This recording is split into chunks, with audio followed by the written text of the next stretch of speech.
যিনি আজকে আমাকে এই জায়গাটা আপনাদের সবার সাথে শেয়ারিং করার জন্য সুযোগ করে দিয়েছেন, এবং বিশেষ করে ধন্যবাদ জানাচ্ছি আমাদের রাজশাহী স্টক পয়েন্টে যিনি কি বলবো আসলে মানে আমাদের পিতা মাতা বলতে পারি, উনি যিনি কিনা আজকে আমাকে ইনভাইট করা এবং এই জায়গাতে মানে এতটা সম্মানের সাথে এই পজিশনটাতে নিয়ে আসা।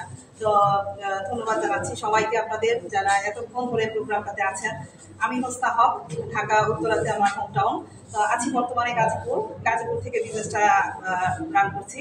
আলহামদুলিল্লাহ, যেহেতু আমি আগে ডেস্টিনি 2000 লিমিটেডে 6 বছর বিজনেস করেছিলাম, তো সেখানে যতটুকু ছিল মার্কেটিং প্ল্যানটা যেটা দেখেছিলাম, সেই তুলনায় DXN system is the best system আমি মনে করি। কারণ এর যে প্রোফাইল, এর যে প্রোডাক্ট এত চমৎকার যে একবার ইউজ করে সে দ্বিতীয়বার অন্য কোনো কোম্পানির প্রোডাক্ট ইউজ করতে হবে না। কেননা মার্কেটিং সিস্টেমে, এমএলএম সিস্টেমে যে সিস্টেমগুলোতে আরও কিছু বিজনেস আছে, সেগুলো নিয়ে যখন আমি যাচাই বাছাই করি তখন জানতে পারি যে না, ডিএক্সএন সিস্টেম একমাত্র যা কিনা এতগুলো বেনিফিট মানুষকে দিচ্ছে। যেমন আমাকে যখন আমি ডিএক্সএন শুরু করি তখন আমাকে ঢাকা থেকে বিভিন্ন কোম্পানি তারা তাদের কোম্পানিতে নেওয়ার জন্য প্রচুর ফেসিলিটি দেখায়, এবং এটা আপনাদের সামনেও আসতে পারে। যেমন অনেকে বলে যে তুমি এই কোম্পানি থেকে কি পাচ্ছ, তুমি আমাদের কাছে আসলে আমি তোমাকে হেল্প করে এই পজিশনে নিয়ে যাব। তো এরকম কিছু অফার দিয়ে কিছু মিথ্যা কথা বলে, যেহেতু যাবো না, মিথ্যা কথা বলে তারা নিয়ে গেছিল তাদের প্রোগ্রাম দেখাতে। যেমন SDW, তারপর আরো কিছু কোম্পানি আছে, আমি নাম বলবো না।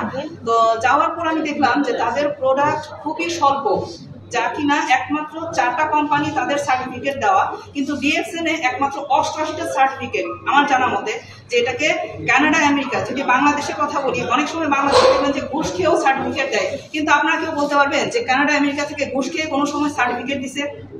কেউ বলতে পারবেন যে ঘুষ কি বাইরে চলে? আচ্ছা, তাহলে কি বুঝে দিছে? তারা কি কারো চেহারা দেখে দিছে সার্টিফিকেট? অবশ্যই তারা প্রোডাক্ট যাচাই বাছাই করে তারপর সার্টিফিকেটটা দিয়েছে। তাহলে আমরা যারা ভাই এবং বোনেরা আছি, আজকে আমাদের দাদা, আমাদের বাবা, ওনাদের লাইফস্টাইলটা যেরকম ছিল, ওনারা যেভাবে লাইফ লিড করেছেন, আজকের পজিশনে এসে আমরা কেন ফ্রিডম না? কেননা ওনারা আগের দিনে যেরকম যাতায়াতে করেও যে ধান কি বলে ডাল ভাঙাতো বা ঢেকিতে করে চাল ভাঙাতো, আমরা কি এখন কেউ ঢেকি পাই? কেননা আমরা কিছুটা আপডেট হয়েছি, কিন্তু পুরোপুরি আপডেট না। কেননা যদি আজকে পুরোপুরি আপডেট হতাম তাহলে আজকে আমরা এইভাবে কষ্ট করতে হতো না, আমাদের চাকরি করে অ্যাক্টিভ ইনকামটা করে তারপর ইনকাম করতে হতো না। আজকে দেশের যে একটা ক্রাইসিস গেছে আপনারা সবাই জানেন, সেই ক্রাইসিসের পর সবার ইনকাম সবকিছু কিন্তু থমকে গেছিল। সবাই গত মাসেরটা থেকে বর্তমান যে টাকাটা ইনকাম করছে, গত মাসকে সহ টানতে হয়েছে। অনেকেই বলছে যে আপু প্রোডাক্ট কিনতাম কিন্তু পারতেছি না, কেন? গত মাসের বিল দোকানদার পাবে। তাহলে আমরা কি করতেছি? আমরা আমাদের প্রতিদিনের হিসাবটা যদি একটু বের করি যে আমরা প্রতিদিনে কি করতেছি ডিএক্সএন সিস্টেমের বাইরে, যেটা থেকে আমরা ফ্রিডম না। অনেক সময় বলে যে ডিএক্সএন এ কেন আসবো? আমি মনে করি ডিএক্সএন এ এই জন্য আসবো যে আপনি ফ্রিডম না। আমরা বলতাম যে আমরা স্বাধীন দেশের স্বাধীন নাগরিক, আসলে কি আমরা স্বাধীন? আমরা তো অন্যের গোলামি করতে করতে আমাদের জীবন শেষ হয়ে যাচ্ছে, কেননা আমরা ফ্রিডম না। আমরা বলি ভালো আছি, আসলে কি ভালো আছি? আসলে আমরা কেউ ভালো নাই। তাহলে আমরা যদি একটাবার চিন্তা করি যে ডিএক্সএন সিস্টেম থেকে বেশি না 3টা বছর, আমি ধরি 5 বছরই, যদি 5টা বছর আপনি এখানে কাজ করেন তাহলে আপনার লাইফ থেকে এভাবেও 5 বছর যাবে, সেভাবেও যাবে, রাইট কিনা? রাইট। তাহলে যদি আমরা একটু সময় দিই এবং একটু সময় দিয়ে নিজেদেরকে একটা এমন লাইফে নিয়ে আসতে পারি যেখানে আমাকে অ্যাক্টিভ ইনকামের জন্য প্রতিদিন বাসাতে একজন মহিলা সে বাচ্চা রেখে, অসুস্থ স্বামী, বাবা মা, শ্বশুর শাশুড়ি সবকিছু রেখে তাকে অ্যাক্টিভ ইনকামে যেতে হয়। গার্মেন্টস কর্মী যারা আছেন ওনাদেরকে দেখেন, শিশু বাচ্চা আমার চোখে দেখা মায়ের বুকের দুধ খায়, সেই বাচ্চাটাকে ঘরে রেখে যায়। একে তো সে মানে অপুষ্টিতে ভুগতেছে, দ্বিতীয়ত মাও কষ্ট পাচ্ছে। এই যে একটা জাতি ধ্বংস হয়ে যাচ্ছে, নেক্সট জেনারেশন কি পাচ্ছে? অপুষ্টিকর একটা জেনারেশন পাচ্ছে। তাহলে তারা যে গার্মেন্টস কর্মীটা যে চলে যাচ্ছে প্রতিদিন, সে কি কোনো একটা এরকম ইনকাম রেখে গেছে? আজকে যদি গার্মেন্টসে তার একটা অ্যাক্সিডেন্ট হয়, তার হাত কেটে যায়, পা কেটে যায়, কোনো একটা অ্যাক্সিডেন্ট, সে কি আর চাকরিটা পাবে?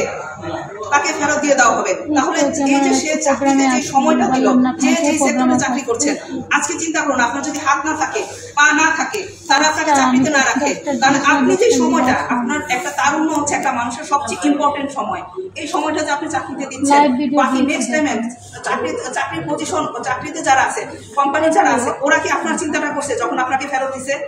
আপনাকে পঙ্গু বানায় ছেড়ে দিছে, কিন্তু আপনি কিভাবে চলবেন সেটা কিন্তু তারা দেখে নাই। তাহলে ডিএক্সএন একমাত্র বেস্ট প্ল্যাটফর্ম। কেন? কারণ সে যদি আপনার হাত না থাকে, পা না থাকে, আপনার মুখও না থাকে, তবু আপনার ইনকাম ঘরে আসছে। আপনি মারা গেছেন, তারপর আপনার ইনকাম ঘরে আসতেছে। এমন কোন চাকরি জায়গা আছে আপনি মারা গেছেন আপনার ফ্যামিলিকে এসে দেখবে বা আপনার লাশটা নেওয়ার জন্য টাকা দিবে না? তাহলে ডিএক্সএন কেমন একটা প্ল্যাটফর্ম, যে প্ল্যাটফর্ম আজকে আমাদের গ্রেট লিডারদেরকে সম্মানের সাথে নেওয়ার জন্য প্লেন পাঠিয়ে দিচ্ছে। একবার যদি আমরা চিন্তা করি যে আমরা কোন প্ল্যাটফর্মটাতে আছি। আজকে আমি ছোটবেলার কথা থেকে যদি একটু বলি, আমি ছোটবেলা থেকে শাবানাকে দেখেছি সারা জীবন কান্না করতে। বাংলা সিনেমা আমরা সবাই দেখছি না, সারা জীবন দেখি কান্না করে। আব্বাকে বলতাম, আব্বা বিয়ের পর কি মানুষ মেয়েরা খালি কান্না করে? আজকে আমি আমার আপুদের উদ্দেশ্যে একটু বলি, যেহেতু অনেক আপু আছে এখানে, যে আজকে যারা আমরা সংসার জীবনে আছি, যাদের বাচ্চা কাচ্চা আছে, ওনারা কি সম্ভব চিন্তা করেন যে বাহিরে গিয়ে কিছু করবো? অনেকে কিন্তু মাথা থেকে এই জিনিসটা চলে গেছে যে বাহিরে গিয়ে আমার মধ্যে কিছু করা সম্ভব না। কিন্তু ডিএক্সএন এমন একটা সিস্টেম, যে সিস্টেমে আপনি বাসাতে যে কোনো পজিশনে থাকেন, শুধু আধাটা ঘন্টা সময় যদি আপনি একটু বের করেন, এই সময়টা দিয়ে আপনার ক্যারিয়ারটাকে আপনি আবার উঠাতে পারছেন। অনেক আপুদের জীবন আমি শুনেছি যারা স্বপ্ন দেখা ভুলে গেছে বিয়ের পর। কেন? যে আমার লাইফে আর সম্ভব না, বাচ্চা হয়ে গেছে, হাজবেন্ড আছে, বাস এখন আমাকে স্যাক্রিফাইস করতে হবে, মানে সংসারটাই স্যাক্রিফাইস করো। হাজবেন্ডের কাছে কিছু চাইতে গেলে বলবে এখন ওই যে বাচ্চার স্কুলের ফি দেওয়া বাকি আছে, বাসা ভাড়া বাকি আছে, তোমার কিছু পছন্দ হয়েছে, আচ্ছা ঠিক আছে দেখি আগামী মাসে। এই আগামী মাস আসছে বলে গত মাসের বিল বাকি আছে, তারপরের মাসে। তাহলে আমরা পুরো স্যাক্রিফাইস করতে করতে এমন একটা পজিশনে যায় যে এখানে সে ভেবেই নেয় যে স্যাক্রিফাইসই আমার লাইফের একটা পার্ট অফ লাইফ। আমি আর বেশি কিছু বলবো না। আসলে আমাকে সুযোগ দেওয়ার জন্য অসংখ্য ধন্যবাদ। গ্রেট লিডার, ওনাদের সামনে আসলে কথা বলতে নিজেরও ভয় লাগে, সবার কাছে ক্ষমা চেয়ে দিচ্ছি।